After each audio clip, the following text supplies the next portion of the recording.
Hello. तो आज का दूसरा मैसेज ये है कि डिवाइन उन लोगों को बताना चाहते हैं कि डिवाइन क्वालिटी को पाया नहीं जा सकता है, उसमें बहुत ज़्यादा टाइम लगता है, न छीना जा सकता है। तो जो डिवाइन क्वालिटी वाले जो बच्चे होते हैं वो जन्मजात होते हैं, बचपन से ही बड़े सरल हृदय वाले, छल कपट रहित और सत्य बोलने वाले। ये चीज़ें बचपन से ही रहती हैं उनमें। उनको झूठ बोलना पसंद नहीं होता है और झूठ सुनना भी पसंद नहीं होता है। वो कभी ऐसा झूठ नहीं बोलते हैं कि जिससे दूसरों को नुकसान हो। छोटा मोटा झूठ बोल देते हैं, या मतलब जिससे उनका काम बन रहा हो। काम इन द सेंस कहीं घूमने जाना है और पेरेंट्स लोग घूमने नहीं जाने देना चाहते हैं, तो वो झूठ बोल सकते हैं, लेकिन उसमें किसी का बुरा नहीं होगा। वो ऐसा काम कभी करते ही नहीं है जिससे किसी का बुरा हो। वो पॉलिटिक्स नहीं करते हैं, वो किसी को गिराते नहीं हैं, वो किसी के साथ छल कपट नहीं करते हैं। तो ये क्वालिटी उनमें बचपन से ही होती है। एक मतलब बचपन से ही उनमें वॉरियर टाइप का एक नेचर रहता है। तो मैं अपनी जर्नी शेयर कर रही हूँ आप लोगों से, क्योंकि मैंने जाना कि कई लोग मेरे जैसा बनना चाहते हैं, और मतलब वो कैसे सीधा रास्ता नहीं अपना रहे हैं। मतलब उनको मेहनत नहीं करनी है, बस वो बस मेरी पावर हासिल करना चाहते हैं तांत्रिक क्रियाओं द्वारा। तो मैं आपको बता देती हूँ कि ये पॉसिबल नहीं है। आप अपने कर्मा बढ़ा रहे हो और कुछ नहीं। आप जो मेरे से जो काम करवा रहे हो ना, मतलब मुझे गिरा के या मेरे साथ गलत करके, मैंने ईश्वर को इतनी आसानी से नहीं पाया है। मैंने बहुत सारी परीक्षाएं दी हैं, मैं फेल हुई हूँ उन परीक्षाओं में। और फिर से मुझे डिवाइन ने बोला है कि चलो अब फिर से शुरू करते हैं। और कभी कभी मैं तांत्रिक क्रियाओं के द्वारा रोकी गई हूँ उस चीज़ों के लिए। मैंने बहुत कुछ सहा है। तो मैं अपने एक्सपीरियंस से बताती हूँ कि मैंने क्या क्या झेला है अपनी लाइफ में। तो ईश्वर को पाना बार बार मरने और जन्म लेने जैसा है।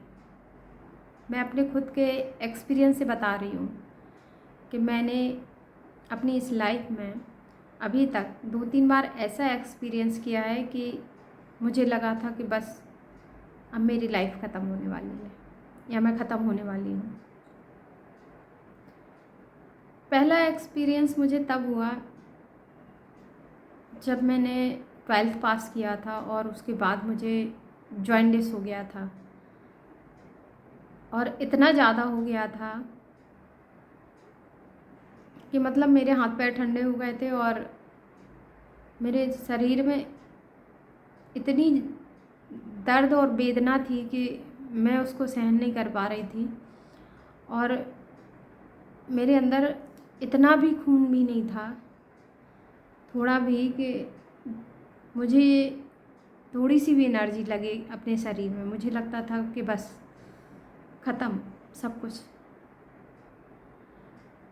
और जब डॉक्टर ने हमें ड्रिप लगाई तो मेरी अंदर जो मतलब नसें थी उनमें, जो ब्लड था वो मतलब ना के बराबर था। और मुझे कम से कम 2-3 महीने लगे उसके बाद, इतना ज़्यादा हो गया था मुझको। अब आप ये सोचोगे कि पेरेंट्स ने दिखाया नहीं, क्योंकि मुझे खुद ही नहीं पता चला कि मतलब मुझे ये तकलीफ़ है। मुझे बहुत बाद में पता चला, जब मैं बस सोती ही रहती थी 24 घंटे, और खाने के नाम पे मुझे भूख ही नहीं लगती थी, और बस पानी, बस पानी।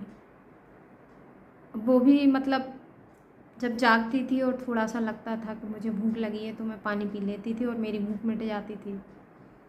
बहुत दिनों तक ऐसा चलता रहा। एक वो एक्सपीरियंस था।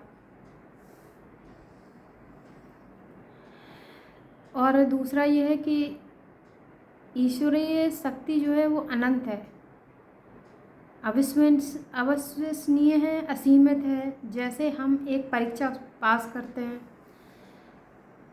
और डिग्री हासिल कर लेते हैं, फिर मेरी दूसरी परीक्षा होती है, या जो डिवाइन पाथ पे रहते हैं फिर उनकी दूसरी परीक्षा होती है, और उसमें अगर आप पास हो जाते हो तो फिर नेक्स्ट आपकी परीक्षा होती है, और अगर आप फेल हो जाते हो तो आपको फिर से वही परीक्षा देनी पड़ती है, जब तक कि आप उसमें पास नहीं हो जाते।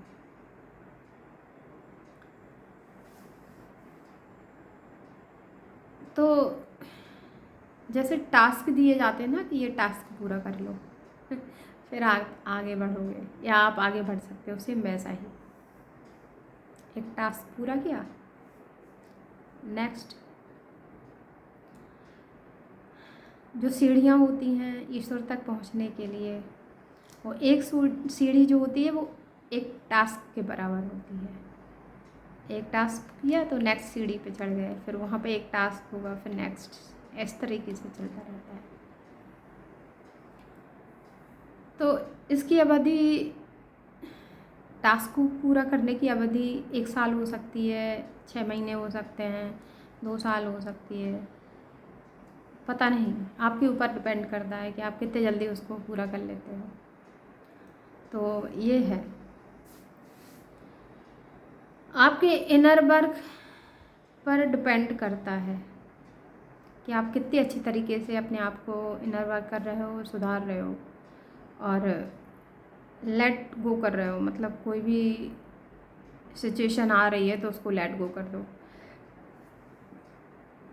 वो आपको सीखने में बहुत टाइम लगता है, क्योंकि आपसे कोई कुछ बोल देता है तो आप फिर सोचते हो इसने मेरे साथ ऐसा किया, इसने मेरे साथ ऐसा बोला, इसने ऐसा क्यों बोला। तो जो नार्सिसिस्ट व्यक्ति होते हैं वो मतलब आपको अब्यूज़ करते हैं उस चीज़ के लिए कि आप वहाँ तक ना पहुँच पाओ, रोकते हैं वो। आपको कुछ बोल देंगे कि आप इसी में, जिसने कुछ गलत बोला है उसी में फंसे रहो, फिर आगे का ना सोच पाओ कि इसने मेरे साथ ऐसा क्यों किया है। तो ये होता है नार्सिसिस्ट व्यक्तियों की। इस पाथ पे बहुत महत्वपूर्ण भूमिका रहती है आपको आगे बढ़ाने में। अगर आप लेट गो कर लेते हो तो आप टास्क पूरा कर रहे हो, उनको नहीं छोड़ के मतलब अपने काम में लगे हुए हो, अपनी चीज़ें करने में लगे हुए हो। तो ये है। और अगर आप उनमें उलझ गए, नार्सिसिस्ट व्यक्तियों में अगर आप उलझ गए, वो आपसे कुछ बोल रहे हैं, आपके लिए गंदा बोल रहे हैं, कुछ भी बोल रहे हैं, कुछ गंदा सोच रहे हैं, गंदा वो कर रहे हैं, वो आपको पता चल जाता है और आप सोचते हो ये मेरी सोच है। नहीं, ये तुम्हारी सोच नहीं होती है।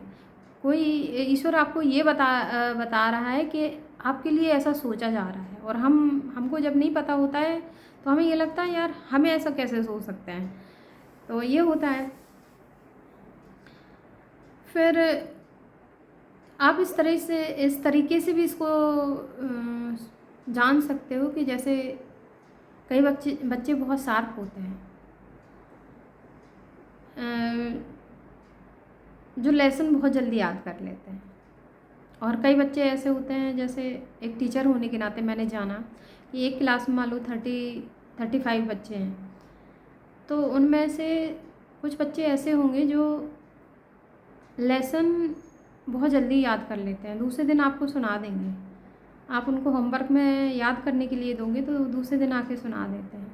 और कई बच्चे 2-3 दिन में सुना देते हैं, और कई बच्चे 7-8 दिन लेते हैं, और उनमें से कई बच्चे तो याद करते ही नहीं हैं। तो ये ऐसा ही समझ लो।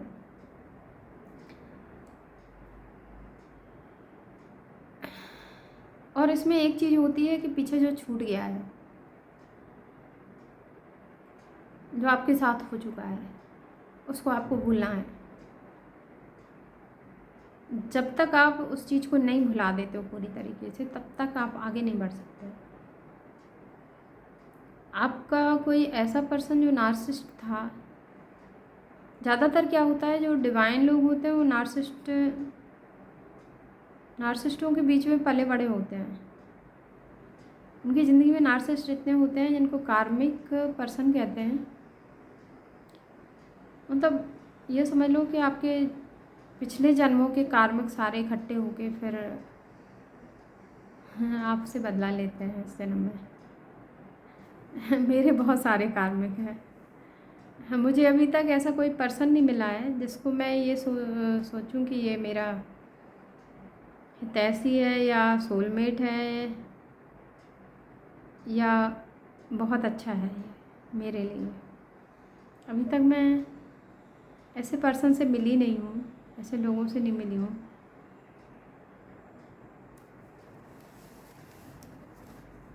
खैर कोई बात नहीं है, लेकिन अभी तो मृत्यु की बात हो रही है तो हमें भूलना पड़ता है सारी चीज़ें। और कई बार छोटी छोटी चीज़ें मेरी लाइफ में होती रही हैं। जैसे एक बार मुझे फीवर था तो मैं सीढ़ियों से मतलब टॉप पे पहुंच गई और वहाँ जाके मुझे चक्कर आ गया और मैं सीधा नीचे आई और मैं बेहोश हो गई थी। लेकिन मुझे खरोंच भी नहीं लगी थी उस पीरियड में। तो कुछ चीज़ें मेरे साथ ऐसी हुई हैं जैसे मतलब मुझे लगता है कि कोई है मुझे प्रोटेक्ट करने के लिए। कोई थोड़ा सा ही गिर जाता है उसमें ही हड्डी टूट जाती है। और आप ये समझ लो कि 12-15 सीढ़ियाँ चढ़ के मैं ऊपर जाके मतलब छत पे पहुंचने वाली थी और चक्कर आ जाता है और मैं वहाँ से गिर जाती हूँ। तो ये चीज़ है। और दूसरी बात ये है कि मुझे कहीं जाना है शादी वादी में या मैं कुछ अच्छा करती हूँ, उसके बाद मतलब मुझे बीमार पड़ना ही है, ये निश्चित बात है। हेडेक हो जाएगा या कुछ हो जाएगा या कुछ भी हो जाएगा, बस होना ही है मेरे साथ।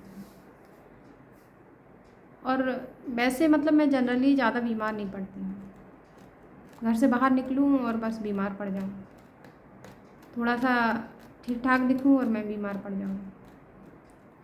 ये चीज़ें मेरे साथ होती रहती हैं।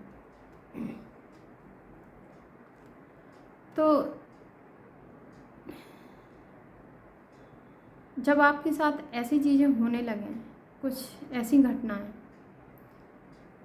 तो आप ये सोच लो कि आपका कोई लाइफ का कोई पर्पज़ है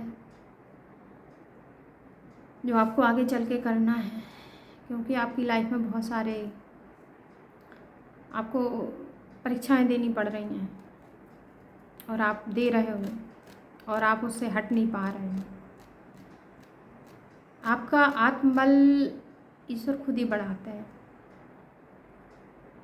तो ये जो मृत्यु वाली सिचुएशन हमारी लाइफ में आती है तो ये हमें मृत्यु के भय से अलग कर देती है।